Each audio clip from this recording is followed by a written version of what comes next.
Welcome to Not Milk Never Milk. Subscribe if you're lactose intolerant. In this video, I will explain how to cook small tapioca pearls. First, rinse 1 cup of small tapioca pearls under cold water for about 30 seconds. This step removes any excess starch, ensuring your pearls don't clump together.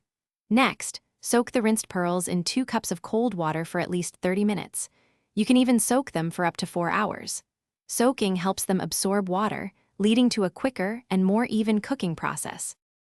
Once your pearls are adequately soaked, it's time to cook them. Bring 4 cups of water to a rolling boil in a medium saucepan. Carefully add the soaked tapioca pearls to the vigorously boiling water, stirring gently to ensure they don't stick to the bottom or each other. Reduce the heat to medium-low and let them simmer for about 10 to 15 minutes. Remember to stir occasionally to prevent clumping and ensure even cooking. You'll know your tapioca pearls are perfectly cooked when they turn mostly translucent, with just a tiny, almost invisible white dot remaining in the very center. Once they reach this stage, carefully drain them using a fine mesh sieve. Rinse the pearls thoroughly under cold water to stop the cooking process and remove any residual starch. Now they are ready to be enjoyed.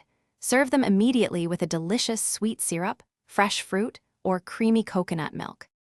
Here are a few extra tips to elevate your tapioca experience.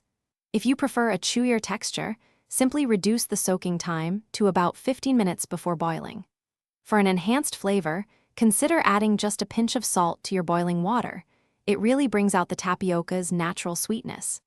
Any leftover cooked tapioca can be stored in an airtight container in the refrigerator for up to 2 days, perfect for a quick dessert later.